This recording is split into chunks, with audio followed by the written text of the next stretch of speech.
This is Autoline Daily, the show dedicated to enthusiasts of the global automotive industry. While the U.S. government has halted funding intended to build new EV charging stations nationwide, California has hit a major EV charger milestone. The California Energy Commission estimates there were about 178,000 public and shared private EV chargers in the state at the end of last year, compared to roughly 120,000 gas pumps. Or in other words, there's 48% more EV chargers than gas pumps in the state. And it's possible that the inflection point came before 2024 because the commission only started ramping up its efforts to more accurately track the number of places to charge last year. That's one reason why you see such a big jump from 2023 to 2024, which includes over 73,500 new and recently identified EV chargers. And these numbers don't even factor in the more than 700,000 Level 2 chargers at single-family homes in California. China implemented a new set of rules that requires automakers to submit detailed technical information on any OTA software updates, especially related to ADAS functions that they send out to their vehicles. The move is supposed to allow officials to more closely regulate those updates, but it also forced Tesla to pause its FSD program in China. A spokesperson for the company said, quote, "The team is completing the approval of the 3.0 and 4.0 hardware corresponding to the intelligent assisted driving software, and once it's ready, it will be pushed out to everyone as soon as possible." While it's unknown how long that process will take, it is nice to see that Tesla is also working on Hardware 3 vehicles, because the newest FSD update in China was limited to Hardware 4 vehicles, which only started rolling down the line in China last year. Speaking of Tesla, sales of the Cybertruck are down sharply in the U.S. in the first 2 months of the year. According to data from Cox Automotive, 2,619 units were delivered between January and February, a drop of 32.5% compared to last year. While the Cybertruck was the best-selling electric pickup in the U.S. in 2024, with just under 40,000 units delivered, at this year's pace, Tesla won't even sell 16,000. The company is supposed to launch a new rear-drive model, and as we reported last week, its new dry cathode battery cell, which will both help bring down costs on the Cybertruck. So that could boost sales.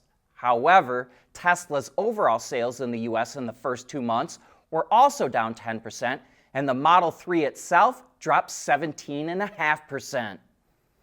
The Cadillac CT4 and CT5 as we know them might be dead. According to GM Authority, there's no next-gen version of either sedan planned after their current life cycle. However, as Auto Forecast Solutions told us a year ago, there will be at least one all-electric sedan in Cadillac's future. It's said to ride on a new platform called BEV Prime and go into production at GM's Lansing Grand River plant in August of 2028. But instead of just one EV sedan, GM Authority says Cadillac will likely produce 2, and they'll be closer in size to the CT5 and the previous CT6. As for the here and now, the company expects EVs to make up 30 to 35% of its sales this year, up from 18% last year.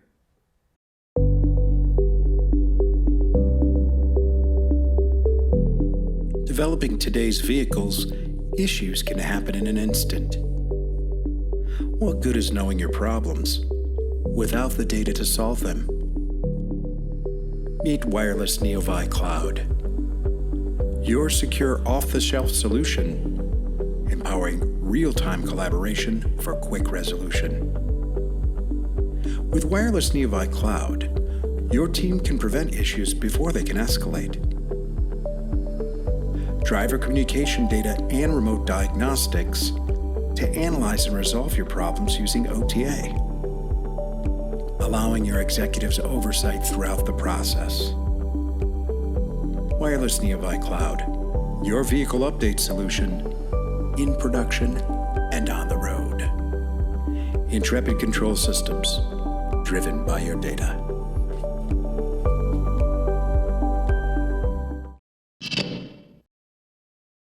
Chinese automaker BYD had a really good year last year, especially compared to its rival Tesla. The automaker reported that its revenue came to $107 billion in 2024, the first time it's ever topped $100 billion, which was better than Tesla's $97.7 billion revenue last year. BYD also sold nearly as many BEVs, 1.76 million compared to 1.79 million at Tesla. And it really jumps ahead when you include plug-in hybrids, with BYD selling a total of 4.27 million vehicles in 2024. And that gap will likely grow even bigger this year because BYD expects to sell between 5 and 6 million vehicles. But it didn't beat Tesla everywhere. Tesla's net profit hit $7.6 billion in 2024 compared to BYD's $5.6 billion. And it has a much larger market cap, $780 billion to BYD's $157 billion. After a rough 2024, Stellantis is offering voluntary buyouts to hourly workers in order to cut costs. UAW employees at more than 20 manufacturing sites in Detroit, Toledo, Ohio, and Illinois have until May 8th to make a decision. Workers that have been on the job for at least a year, but less than 15 years, can get $50 grand, while workers with 25 years or more experience are being offered up to $72,000. 6 months of medical benefits are also included. The UAW blamed the buyouts on former CEO Carlos Tavares and said that Stellantis is, quote, still dealing with the mess left behind. And speaking of Stellantis, it just lost a lawsuit over a pricing dispute it filed against one of its suppliers. The automaker filed the suit last year, accusing MacLean-Fogg of withholding parts to get price increases, which led to plant shutdowns that Stellantis claims cost it $3.7 million in damages. But a judge ruled that since the automaker didn't commit to buying a certain amount of parts, MacLean-Fogg was not contractually bound to sell them. Stellantis ended up paying the price increase to keep production running, and if the ruling stands, then Stellantis won't be able to recoup any of that money. But Stellantis has 30 days to file an amended complaint. The company actually sued several suppliers over similar pricing disputes last year. The suppliers were asking the automaker for price increases to cover inflation going up, but Stellantis refused. So the suppliers withheld the parts, which led to the lawsuits. And now let's go over the results to last week's poll question. With Amazon announcing plans to sell used vehicles online, we wanted to know how you prefer buying a used car.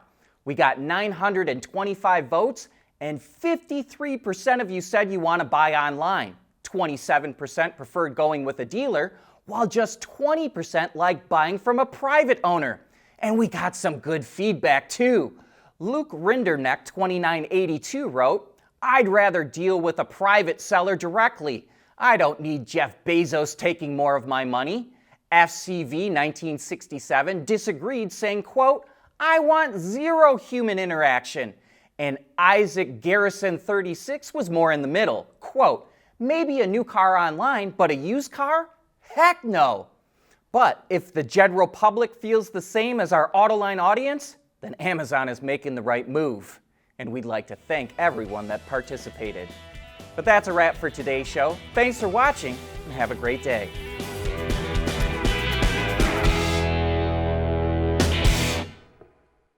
Autoline Daily is brought to you by Intrepid Control Systems. Over-the-air engineering boost your game. And by Teijin Automotive Technologies, the formula for better mobility. There's nothing wrong with heavy metal. Hey, lighten up. But with world-class composite material, Teijin Automotive Technologies makes vehicles lighter, safer, and more eco-friendly.